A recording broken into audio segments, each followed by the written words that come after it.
네, 안녕하세요. 일단 제 소개를 먼저 드리자면 저는 전국서비스산업노동조합연맹 법률원에 있는 공익노무사이자 직장갑질 129라는 시민단체에서 법률 스텝으로 활동하고 있고 교육센터 강사단으로 활동하고 있는 송아름 노무사입니다. 반갑습니다. 네, 저희가 오늘 귀중한 점심시간을 내서 이 자리에 모였는데요. 그러다 보니까 시간이 많지 않은 관계로 속전속결로 좀 오늘 강의를 진행해 보려고 합니다. 강의 순서는 일단 그래도 오늘 직장 내 성희롱에 대해서 알아보는 시간이니까 관념과 그 사례에 대해서 간략하게 살펴보고 구체적으로 사안이 발생했을 때 어떻게 우리가 조치를 해야 되고 대응을 해야 되는지 위주로 좀 살펴보려고 합니다. 첫 번째로는 직장 내 성희롱의 개념과 사례입니다. 이거는 좀 개괄적인 내용인데요. 과거에는 남녀고용평등법상 직장 내 성희롱만 규정되어 있었기 때문에 그 성희롱의 요건에 해당하지 않은 약간 모호한 범위에 있는 괴롭힘, 성적인 요소가 가미된 괴롭힘에 대해서는 규율하기가 굉장히 어려웠어요. 근데 지금은 다만 근로기준법에 직장 내 괴롭힘에 관한 규정이 들어오면서 과거보다는 좀 더 넓은 범위에 있어서 이런 괴롭힘 행위들을 좀 규율할 수 있게 되었다는 그런 사정들이 있습니다. 이런 것도 좀 고려를 해주시면 좋을 것 같고요. 다만 오늘 저희가 집중해서 볼 것은 남녀고용평등법에서 정하고 있는 직장 내 성희롱에 대한 것이기 때문에 먼저 남녀고용평등법에서는 어떻게 직장 내 성희롱을 정의하고 있는지 관련 규정을 좀 살펴보고 가도록 하겠습니다. 남녀고용평등법에서는 기본적으로 직장 내 성희롱이란 사업주, 상급자 또는 근로자가 직장 내 지위를 이용하거나 업무와 관련하여 다른 근로자에게 성적 언동 등으로 성적 굴욕감 또는 혐오감을 느끼게 하거나 성적 언동 또는 그 밖의 요구에 따르지 아니하였다는 이유로 근로조건 및 고용에서의 불이익을 주는 것을 말합니다. 이 규정은 결국에는 성희롱이 무엇인지에 대해서 개념을 정하는 것이자 요건을 설시한 것이라고 볼 수 있는데요. 끊어서 보면 이것이 요건에 해당합니다. 일단 누가 했던 행위여야지 성립하는가? 기본적으로는 사업주 또는 상급자 또는 근로자가 한 행위였어야 합니다. 그리고 어떠한 형식으로 이루어졌어야 하는가를 보면 직장 내 지위를 이용하거나 업무와 관련해서 발생한 일이어야 합니다. 다만 여기서 정하는 업무와 관련할 것은 판례에서는 굉장히 폭넓게 보고 있어요. 그리고 누구에 대해서 이루어졌어야 하는가를 보면 기본적으로는 근로자입니다. 다른 근로자에게 이루어진 행위여야지 성희롱이 성립하고요. 그리고 구체적인 내용은 성적 언동 등으로 성적 굴욕감 또는 혐오감을 느끼게 하는 행위가 있거나 아니면은 그러한 요구에 따르지 않았다는 이유로 근로조건이나 고용에서 불이익을 주는 행위, 이 둘 중 하나가 있어야 성희롱이 성립하게 됩니다. 기본적으로 이러한 네 가지 큰 요건들이 있고 이를 종합적으로 판단해서 직장 내 성희롱에 해당하는지를 보게 되는데요. 판례에서 제시하는 그 내용들은 이렇습니다. 당사자의 관계, 이 사람들의 관계가 봤을 때 이런 성적 언동들을 거부할 수 없는 그런 관계에 있었는지 아니면 그리고 행위가 행해진 장소나 상황을 봤을 때 이것을 성희롱으로 볼 수 있는지 나아가 행위에 대한 상대방의 명시적인 또는 추정적인 반응의 정도. 그러니까 이러한 행위가 있었을 때 이 사람이 어떻게 반응했을 것 같은가. 실제로 반응한 것과 관계없이 거부감을 느꼈을 것인가? 그럼에도 불구하고 거부할 수 없었던 것인가? 라는 그런 관점에서 본다는 거죠. 그리고 행위의 내용과 정도, 그 행위의 내용을 봤을 때 어느 수위의 정도의 행위가 있었는지를 보고 또 행위가 이례적 또는 단기적인 것인지 아니면 장기적이고 계속적으로 이루어진 것인지를 봅니다. 물론 성희롱 행위가 단 한 번 있었다고 하더라도 성립하지 않는 것은 아니에요. 단 한 번의 행위라도 성희롱은 충분히 성립할 수 있습니다. 이러한 행위가 있고 객관적으로 상대방과 같은 처지에 있는 일반적이고도 평균적인 사람, 그러니까 일반적인 상식에 비추어 보더라도 이게 성적 굴욕감이나 혐오감을 느낄 수 있는 행위가 있었다고 한다면은 직장 내 성희롱은 성립할 수 있습니다. 제가 좀 빠르게 진행하고 있긴 한데 저희 시간이 부족해서 사례를 한번 간략하게 보고 넘어갈게요. 일단은 남녀고용평등법에서 예시를 정하고 있는데요. 직장 내 성희롱의 유형을 크게 세 가지로 정하고 있습니다. 첫 번째로는 신체적 접촉과 관련된 행위, 육체적 행위가 있고 두 번째로는 언어적 행위가 있고 세 번째로는 시각적 행위가 있습니다. 신체적 행위랑은 말 그대로 접촉을 하거나 이런 스킨십을 시도하는 이런 행위들이 포함될 수 있고요. 언어적 행위라는 것은 가장 모호한 부분이죠. 발언을 함으로써 성희롱을 하는 것. 그리고 시각적 행위는 음란물을 내가 보게 하거나 아니면 간접적으로 그 사람으로 하여금 보게 하는 행위, 그런 행위들도 포함될 수 있습니다. 판례에서 이러한 사례들도 직장 내 성희롱이 성립할 수 있다 보여주는 판례들을 좀 가져와 봤는데요. 남성 직원이 여직원들에게 이런 발언들을 했습니다. 그 몸에 그 배에 밥이 넘어가냐? 소화용 마스크냐? 마스크가 꽉 끼지 않냐? 뚱뚱해서. 저 팔뚝 좀 봐라. 너가 다 먹었지. 팔뚝이 허벅지보다 두껍다. 살 많이 쪘다. 살 너무 찐 거 아니야? 밥을 너무 먹는 거 아니야? 이런 발언들 봤을 때 어떻게 느껴지시나요? 여기에 성적 언동 등이 뭐 포함되어 있다고, 육체적 관계, 남녀 간의 육체적 관계라도 이런 게 암시하는 내용이 포함됐다고 느껴지시나요? 그렇지는 않죠. 근데 하지만 그렇지 않다고 하더라도 이것도 역시 언어적 행위에 포함될 수 있습니다. 상대방의 외모에 대해서 평가하는 행위 역시 직장 내 성희롱에 해당한다고 판례는 보고 있습니다. 다음으로 또 문자 메시지나 카카오톡으로 사실 업무랑 별로 관련이 없는데 우리 친한 관계니까 하면서 연락을 합니다. 하이 뭐해? 언제 영화나 같이 보러 가자. 나 20대로 좀 돌아간 느낌 들게. 사진 속 남자는 남편인가? 그리고 하트 이런 메시지를 보냅니다. 이 메시지를 봤을 때 어떤 느낌이 드시나요?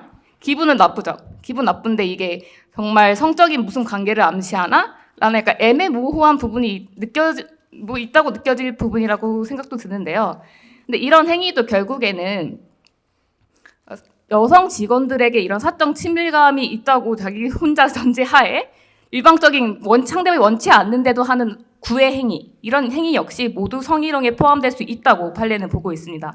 물론 이런 상황에서 그 당사자는 이렇게 말하죠. 나는 그런 의도가 없었어. 나는 그냥 친한 관계이기 때문에 그렇게 할 수 있는 얘기였다고 생각해. 라고 말을 하지만 중요한 것은 직장 내 성희롱이 성립하는 데 있어서 가해자에게 어떠한 성적 동기나 의도가 있었는지 중요하지 않다는 것입니다.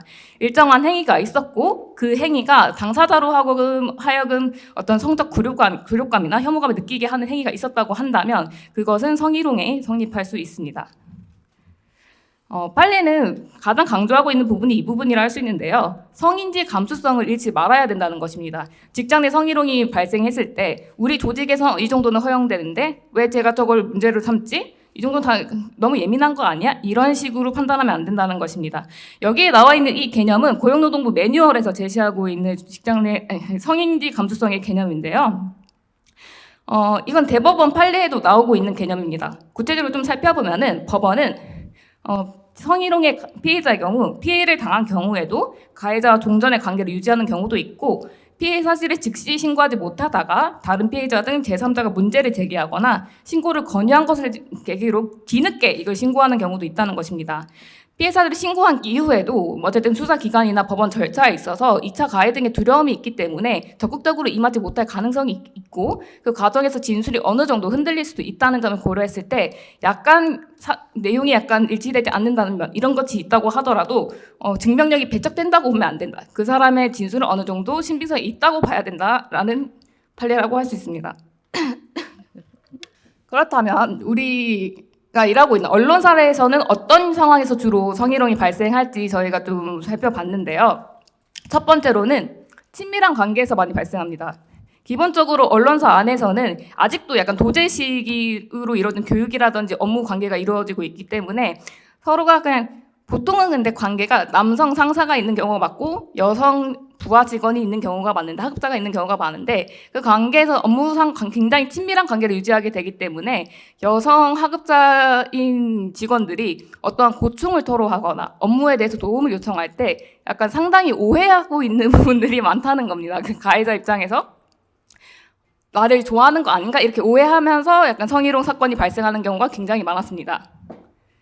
하지만 어디까지나 그건 업무적인 관계에서 이루어지는 것이지 그 사람에 대해서 뭔가 다른 흠모하는 마음이 있다거나 이런 식으로 쉽게 오해하면 안 된다는 거죠.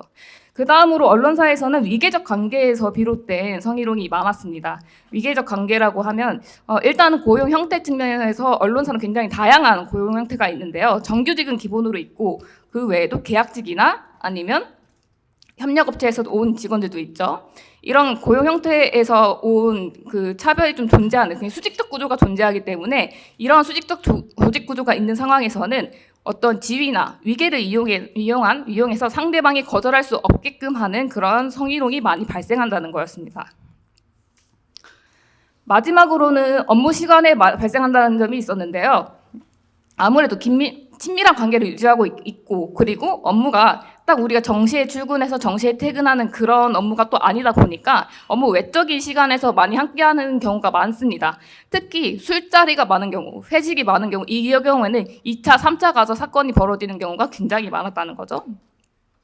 그렇다면 사실 직장 내 성희롱이 발생하지 않도록 하는 것이 가장 좋기는 하지만 이미 발생한 이상 저희가 어쩔 수 없는 부분이죠. 그렇다면 성희롱이 발생했다면 이미 피해가 발생한 사실관계에 대해서 어떻게 피해자의 피해를 회복할 수 있는지, 그리고 무너진 우리 조직 질서를 어떻게 다시 회복할 수 있는지의 관점에서 좀 대응할 필요가 있습니다. 기본적으로 그렇기에 직장 내 성희롱 발생 시에는 3가지 기본 원칙이 있습니다. 대응이 발생할 때 기본적으로 조사의 개시부터 종료까지 사용자의 법적 조치 의무가 있습니다. 이러한 사용자의 법적 조치 의무가 조사 과정 내내 잘 지켜지고 있는지 잘 감시하고, 그리고 이루어지고 있지 않다면 적극적으로 요구하는 조치들이 좀 필요합니다. 다음으로는 성희롱 사건의 궁극적인 목표는 피해자의 피해 회복에 있습니다. 피해자의 피해 회복이 있기 때문에 이 사람이 다시 그 피해 사실을 극복하고 우리 회사에서 잘 근무할 수 있도록, 비록 우리 그 회사가 아니라고 하더라도 잘 살아갈 수 있도록 하기 위해서는 사내 절차뿐만 아니라 사외의 대응에도 충분히 조력할 필요가 있습니다. 문제는 보통은 회사 내에서 어떤 성희롱 사안이 발생하는 경우에는 그 걱정이 가장 많죠. 이 얘기가 밖으로 나갔을 때 큰일이 되니까 우리 안에서 이 정도로 마무리합시다 하면서 덮으려는 경우가 굉장히 많아요. 물론 사내 안에서 해결되는 게 가장 이상적이긴 하지만 그렇지 않은 경우도 있고, 그렇기 때문에 그런 우리 회사의 관점보다는 그 피해자의 관점에서 어떤 것이 가장 궁극적으로 좋은 방법일지를 좀 고민해서 절차를 조력할 필요가 있다는 것입니다. 마지막으로는 피해자의 피해 회복에도 우리 성희롱 사건 해결에 가장 중요한 점이긴 하지만, 사실 성희롱 사건이라는 것은 피해 당사자뿐만 아니라 우리 다른 근로자들의 근로 환경도 굉장히 악화시키는 행위이기도 하거든요. 이로 인해서 조직 질서가 많이 망가지기 때문에 우리 조직 문화를 점검해보고 이러한 성희롱 사건이 발생하기까지 어떠한 배경이 있었는지, 우리의 개선점은 무엇이 있고 앞으로 어떻게 해야지 이런 사건의 재발을 방지할 수 있는지 좀 살펴볼 필요가 있다는 것입니다. 네, 근데 주의할 점은 이 과정에서 사용자들이 가끔 착각하고 있는 게 있는데, 직장 내 성희롱 행위의 근절에 적극적인 의무자, 1차적인 책임자는 바로 사용자입니다. 만약 사건이 발생했을 때 이 조사를 시작하고 끝나는 과정에서 마치 자기가 어떤 심판자처럼 착각하고 있는 것도 있는데, 1차적인 원인은 본인에게 있기 때문에 그 사용자의 책임은 이 사안에 대해서 어떻게 해결하고 앞으로 우리가 재발 방지를 어떻게 할 것인지 그 관점에 입각해서 사건에 대응해야 된다는 것이 이 사용자가 누구를 심판하거나 이런 지위에 있지 않다는 점을 좀 주의할 필요가 있습니다. 그렇기 때문에 그 과정에서 우리가 사용자에게 요구해야 될 것은 조사 과정 전반에 있어서 그리고 끝나고까지 2차 피해 방지를 위한 조치를 할 것을 요구하고, 그리고 이 성희롱 사건에 대해서 회사가 어떻게 입장을 표명할 것인지 단호하고 일관된 입장을 공지하도록 하고, 또 조직 환경을 어떻게 개선할 것인지 구성원들의 의견을 수렴해서 어떤 시스템을 구축하도록 하고, 무엇보다 관련 부서원들에 대한 교육을 좀 할 필요가 있다는 것입니다. 법에서 정하고 있는 직장 내 성희롱 발생 시 회사의 7대 의무는 이렇게 있습니다. 기본적으로는 누구든지 회사에게 신고를 할 수 있고, 신고를 회사가 인지한 이상 지체 없이 객관적으로 조사에 임해야 합니다. 그리고 조사 기간 중에는 피해 근로자 등에 대한 보호가 있어야 되고, 성희롱이 있었다고 확인된 경우에는 피해 근로자 등에 대한 보호 조치가 적극적으로 이루어져야 됩니다. 그리고 동시에 가해자에 대한 징계나 필요한 조치가 있어야 되고요. 그 과정 전반에 있어서 이 피해자에게 2차 가해가 발생할 수 있는 비밀은 누설되지 않도록 비밀 누설 금지 의무를 준수해야 될 필요가 있습니다. 마지막으로 이 신고를 이유로 당사자에게나 아니면 관련자들에 대해서 불리한 처우를 하지 않는 것이 회사의 최종 의무라고 할 수 있습니다. 여기서는 지금 간략하게 살펴봤고, 이제 절차 순서대로 좀 살펴보도록 하겠습니다. 일단은 직장 내 성희롱 사건이 발생한 경우에는 이 사건이 시작되는 것은 신고로부터 시작이 됩니다. 일단 누구든지 신고를 할 수 있고요. 여기서 누구든지 신고할 수 있다고 하면은 피해 당사자뿐만 아니라 그걸 목격한 동료 직원이라든지 심지어는 아무런 관련 없는 제3자라고 하더라도 회사에 투서를 보내는 식으로 신고를 할 수도 있습니다. 이 목적은 결국에는 회사가 이러한 사실이 발생했다는 것을 알게 하도록 하는 데 있기 때문에 회사가 어떤 신고가 있었고 인지한 순간 바로 지체 없는 조사를 실시하도록 되어 있는 것이죠. 대응은 일단 인지 또는 신고 그리고 상담으로부터 시작됩니다. 남녀고용평등법상 성희롱은 피해자뿐만 아니라 누구든지 사용자에게 신고할 수 정하고 있다. 그리고 발생을 사용자가 인지하는 순간 관련 절차가 개시되어야 한다. 그렇기 때문에 최초 신고는 사실 신고 절차에 대해서는 회사에서 어떠한 방식으로 신고를 할지 정하고 있는 경우들이 많고 그에 따르는 것이 가장 바람직하긴 한데요. 근데 굳이 그런 정식 신고 절차가 아니라고 하더라도 내가 회사에 어떤 면담을 요청하거나 이런 방식을 통해서도 충분히 신고 접수가 가능하다는 것입니다. 말씀드렸을 때 피해자가 아니라 다른 사람들에 의해서도 이게 신고를 할 수가 있는 것인데 이때 그러면 피해자의 동의가 필요한가를 보면은 꼭 그런 것은 아닙니다. 피해자가 동의가 있어야지 저희가 신고를 할 수 있는 것은 아니긴 하지만 이 피해 신고가 있으면 관련 사실에 대해서 모두 조사가 들어가고 그리고 과정에서 발생할 수 있는 2차 피해 발생 가능성 이런 것들을 염두에 둔다고 한다면 일단 피해자가 이거에 대해서 정말 문제화시키고 싶은지 어떤 조치를 원하는지 이런 걸 좀 의견을 듣고 난 다음에 신고를 하는 것이 바람직하겠죠. 오히려 그 신고하는 행위가 그 피해자가 원치 않는 그런 행위가 될 수 있긴 하죠. 물론 신고를 하도록 해서 저희가 설득을 해야 될 부분이기는 합니다.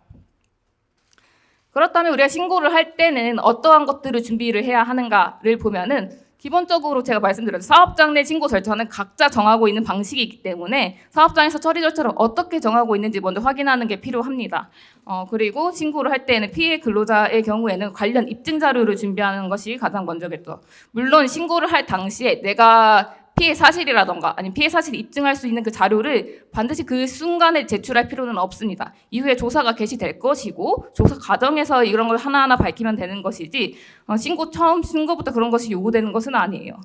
그리고 제3자의 경우 앞서 말씀드린 것처럼 피해자의 동의까지 요구권을 하고 있지는 않지만 일단은 피해자와 논의를 한 다음에 피해자가 어떤 입증 자료를 가지고 있는지 혹은 다른 동료들은 어떤 입증 자료를 가지고 있는지 확인을 하고 난 다음에 신고를 하면은 이 사건 진행이 훨씬 원활하겠죠. 신고가 있은 다음에는 바로 피해자 그리고 또는 신고인에 대해서 면담이 있는 것이 바람직합니다. 왜냐하면 이후의 절차 과정에서 피해자에게 어떠한 적절한 보호 조치가 있어야 되고 실제로 절차를 어떠한 방식으로 진행할지 피해자의 의견을 들어서 진행하는 것이 필요합니다.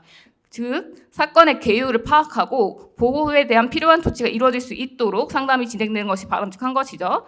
물론 상담은 피해자 또는 신고자가 안전하다고 느낄 수 있는 별도의 공간에서 이루어져야 합니다. 내가 신고를 했는데 옆에 동료들이 일하는 공간에서 그거에 대해 상담이 이루어져요. 제대로 얘기를 할 수 없겠죠. 어쨌든 보호할 수 있는 그런 공간에서 안전한 공간에서 진행해야 되고 그 과정에서 피해자가 원하는 것이 무엇인지 간략하게 좀 살펴볼 필요가 있습니다. 나는 이 사건이 너무 커지길 원하지는 않아. 나는 그 가해자로부터 사실 인정을 받고 그냥 사과만 받으면 좋게 라고 하면은 정식 절차까지 가지 않도록 약식 절차에서 끝날 수 있겠죠. 근데 그게 아니라 나는 이 사건의 면밀한 검토를 통해서 그 사람에 대한 엄한 징계가 필요하다고 생각해. 그리고 나에게 어떤 확실한 보호 조치를 했으면 좋겠어. 라고 한다면 이제 정식 절차로 들어가는 수밖에 없겠죠. 이거를 확인하기 위해서 면담이 필요하다는 것입니다. 이거에 대해서 회사가 아니라 노동조합 측이 인지를 하거나 신고나 상담을 받을 수도 있어요. 그러면 노동조합 측에서 적극적으로 대응해야 될 사안인데 그 과정에서 노동조합이 확인해야 될 사항들은 당사자와의 관계나 그리고 구체적 피해 사실을 먼저 확인할 필요가 있고요. 신고인 또는 피해자가 문제 해결을 위해서 어떠한 것을 원하는지, 그러니까 방금 말씀드린 것처럼 어떠한 조치를 원하고 어떠한 절차를 통해서 사건을 해결하기를 원하는지 이걸 좀 확인해 볼 필요가 있다는 것입니다. 그리고 물론 직장 내 성희롱과 관련된 법령이나 취업규칙이나 단체 협약 등의 규정을 좀 살펴봐야 되고요. 이 사건에 관련해서 피해자를 도울 수 있는 대리인이 있는지 그리고 동료들이 있는지 조력자가 있는지 확인을 해볼 필요가 있습니다. 그리고 문제 해결 과정에서 우리 회사의 특성상 어떠한 유형의 피해가 또 발생할지 모르니까 2차 피해 발생 여부를 고려해서 우려되거나 대비해야 할 상황들을 미리 정리하고 대비할 필요가 있습니다. 물론 증거에 대한 정보도 필요합니다. 가령 목격자가 누가 있는지 이메일이나 녹음이나 메신저, 일기 이런 걸 통해서 그 사실관계를 확보할 수 있는, 확인할 수 있는 입증 자료가 확보되는지를 좀 살펴볼 필요가 있습니다. 유의할 점은 안전하고 독립된 공간에서 노동조합이 별도의 상담이 하는 것이 필요하고요. 뭐 피해 사실 구체적 설명이 가능하도록 유도하는 것 이런 것들 좀 이거는 참고해 보실 만한 사항인 것 같고 이제 다음으로 넘어가도록 하겠습니다. 그렇다면 일단은 신고가 되면은 이때부터 본격적인 조사가 개시가 됩니다. 회사는 지체 없이 객관적인 조사를 개시해야 해요. 물론 그 과정에서 조사 과정에서 성적 수치심을 느끼지 않도록 하는 것이 필요하고요. 이거는 법에서 정하고 있는 의무이기 때문에 위반 시 500만 원 이하의 과태료가 부과될 수 있는 사안입니다. 여기서 말하는 지체 없이 객관적인 조사를 개시한다는 것은 형식적으로 절차만 개시하면 된다는 게 아니에요. 실질적으로 구체적으로 조사가 이루어져야 한다는 것이고 아까 말씀드렸던 것처럼 신고 당시에 어떤 성희롱 행위가 있었는지 구체적으로 얘기할 필요가 없습니다. 그렇기 때문에 만약에 회사들 입장에서 신고가 있긴 있었는데 무슨 신고가 어떤 내용인지 몰라가지고 우리가 절차를 개시할 수 없었어요. 이런 핑계는 먹히지 않는다는 거예요. 신고 시 이를 구체적으로 특정하지 않았다는 이유로 조사 개시 거부가 정당화되지는 않습니다. 조사가 개시되고 나면 회사는 이 조사 개시 상황에 대해서 당사자한테 알려줘야 돼요. 왜냐하면 조사가 신고가 됐는데 이제 자기들 딴에는 조사를 개시한다고 하는데 피해자 입장에서는 어떻게 절차가 진행되고 있는지 전혀 알지 못하는 경우들도 있거든요. 그렇기 때문에 피해자를 보호하기 위해서라도 조사 개시와 진행 상황을 적정한 방식으로 계속 공유해 줄 필요가 있어요.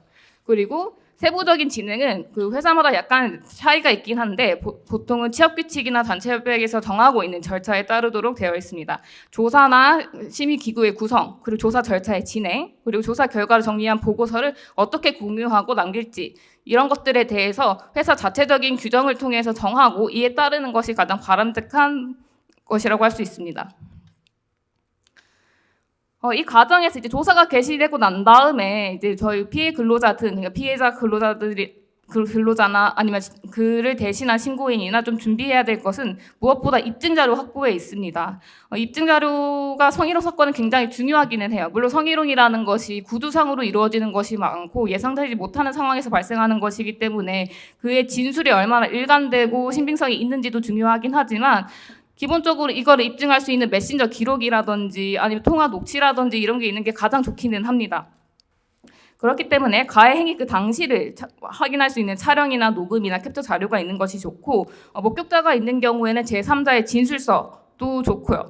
제3자의 진술서라고 하면 반드시 그 상황을 목격할 필요는 없고 그 상황이 있을 때마다 동료들끼리 막 카톡이라든지 이런 거 많이 하잖아요. 나 오늘 이런 일 있었는데 뭐 누구 부장이 나한테 이렇게 얘기를 했어. 이런 게 계속 동료들한테 얘기하다 보면 그게 누적이 된단 말이죠. 그런 것들도 나중에 되면 그 입증 자료를 다 활용할 수가 있습니다. 그 동료 입장에서도 이날 이 친구가 저한테 그런 일이 있었다고 얘기를 했어요. 이런 것도 진술을 충분히 해줄 수 있다는 거죠.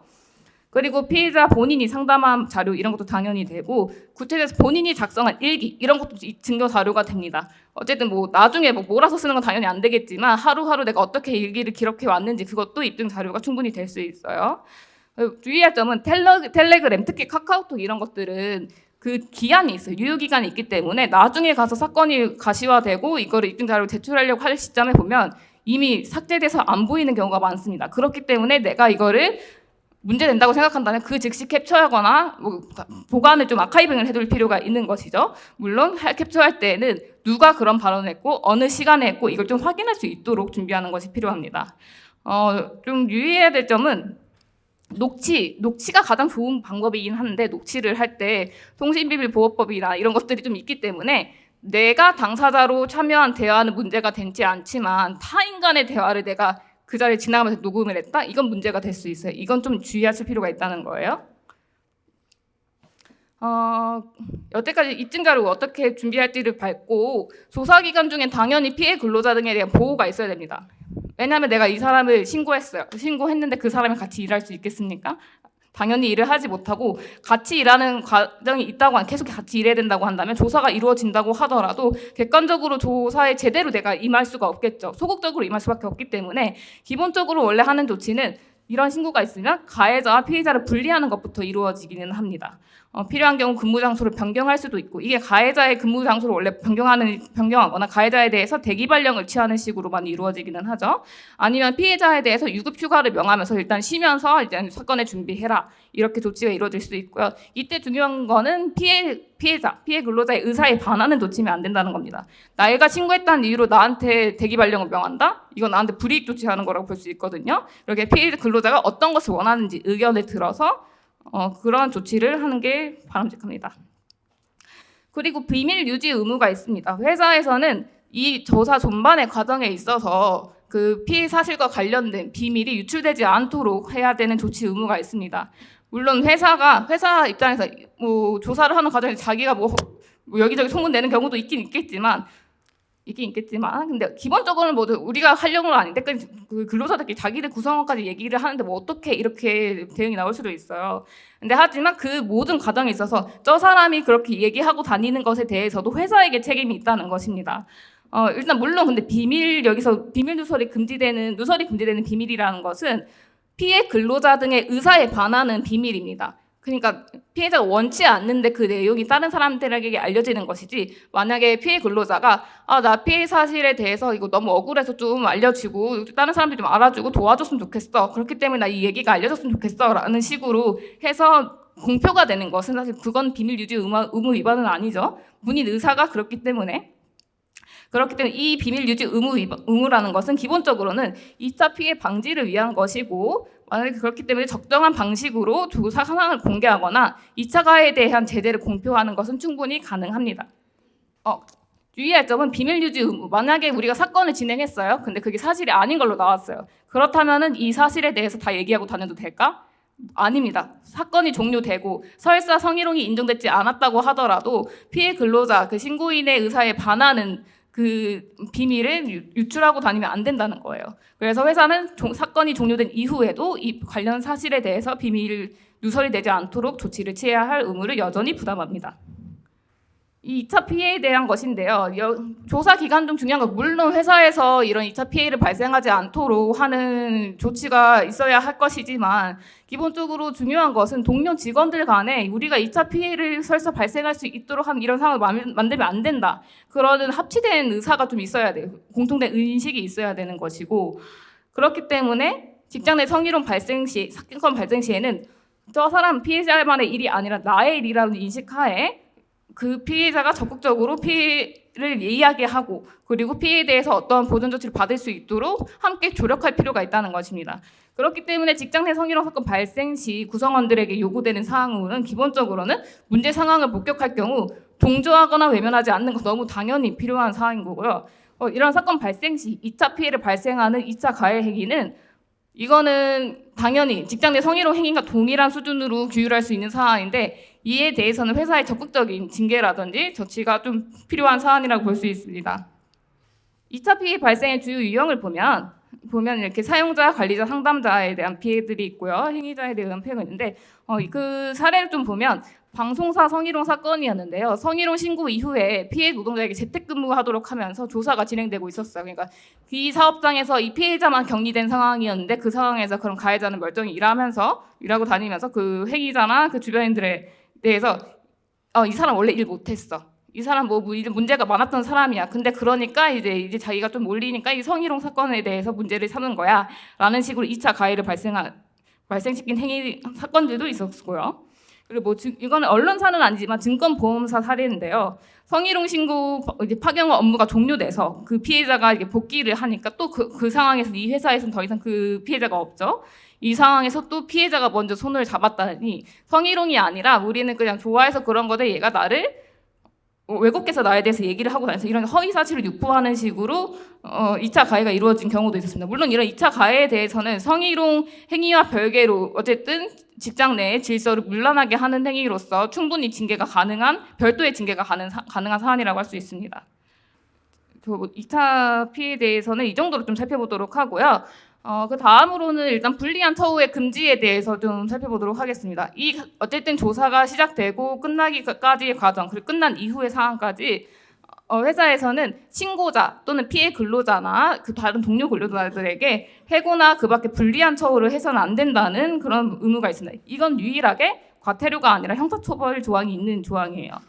그렇기 때문에 설마 조사 결과 성희롱이 불인정되었었더라도 여전히 불리한 처우는 금지되고 있고, 말씀드린 것처럼 다른 의무들과 달리 형사처벌이 있을 정도로 굉장히 엄격하게 규율되고 있는 부분이다라는 점 네, 알아주시면 좋고 제가 시간이 없어서 이제 황급히 좀 마무리해야 될 것 같은데요. 주의할 점이 있습니다. 물론 사건이 진행되는 과정에서 그 당사자 간의 합의가 이루어질 수도 있습니다. 이쯤 하면은 나 그냥 뭐 사과 받고 끝내고 싶습니다. 이런 식으로 합의가 이루어질 수 있는데요. 유의할 점은 이렇게 당사자 간의 합의가 이루어졌다고 하더라도 사업장 내 절차가 당연히 종료된다는 것은 아닙니다. 여전히 회사에게는 어떠한 조사를 개시하고 그 사건을 완료할 의무를 부담하고 있고요. 따라서 무엇보다 직장 내 성희롱이 단순히 사인 간, 개인 간에 발생한 문제가 아니라 다른 근로자들의 근로 환경을 악화시키고 권리를 침해하는 행위에 해당하기 때문에 합의가 이루어진 경우에도 원칙적으로는 절차를 계속 속행을 해야 합니다.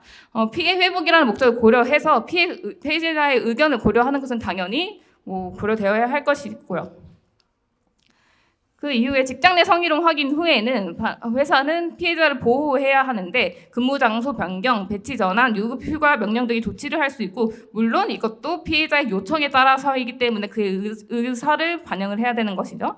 그리고 가해자에 대해서는 엄격한 징계가 이루어져야 합니다. 징계, 근무 장소의 변경 등 필요한 조치, 그러니까 징계와 인사 조치 모두 이루어질 수 있고 그 조치에 대해서는 피해자가 어떤 것을 원하는지 의견을 들어야 하고요. 이 의무를 위반하는 경우에는 모두 500만 원 이하의 과태료가 부과될 수 있습니다.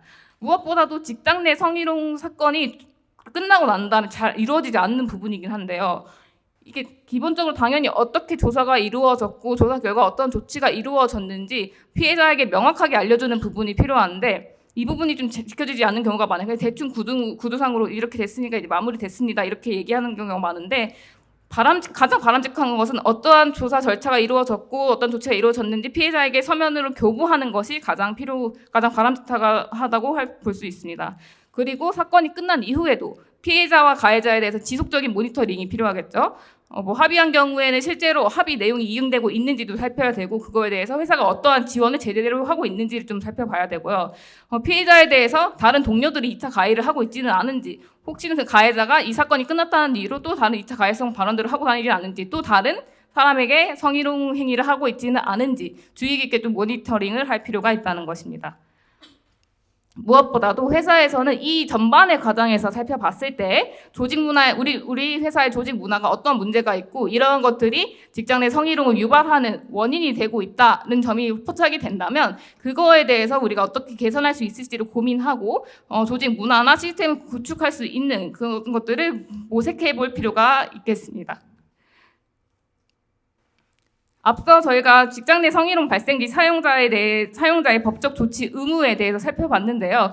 이게 보면 사실 과태료 부과하는 이 정도 굉장히 어떻게 느끼셨나요? 해봤자 500만 원, 1000만 원. 굉장히 경미한 수준이죠. 물론 이게 외부에 알려졌을 때 타격이 있을 수는 있긴 하겠지만 처벌 수위 자체가 그렇게 강력하지는 않고 조사의 중간중간에 약간 일부에 대해서만 법적 의무를 부과하고 있기 때문에 이러한 법적 조치 의무만으로 우리 직장 내 성희롱 사건을 해결하는데 모든 것이 해결되기 좀 어려운 부분이 있어요. 그렇기 때문에 우리가 노동조합이 그리고 우리 구성원들이 더 적극적으로 임해서 어떠한 제도 개선을 할 수 있고 그리고 그 과정에서 우리가 어떻게 직장의 성희롱을 예방하고 해결할 수 있는지 좀 고민하는 것들이 많이 필요하다는 것입니다. 네. 어쨌든 제가 지금 시간이 좀 경과돼서 이쯤에서 어쨌든 동료 노동자를 위한 행동 지침 이런 것도 마련해서 우리가 성희롱 사건에 대해서 어떻게 대응할지 좀 고민을 해보는 것이 좋을 것 같습니다. 제가 좀 황급하게 교육을 마무리하게 되었는데요. 궁금하신 사항이나 이런 것들은 지금 이어지는 시간에서 계속 말씀해 주시면 제가 최대한 답변 드리도록 하겠습니다. 네. 감사합니다.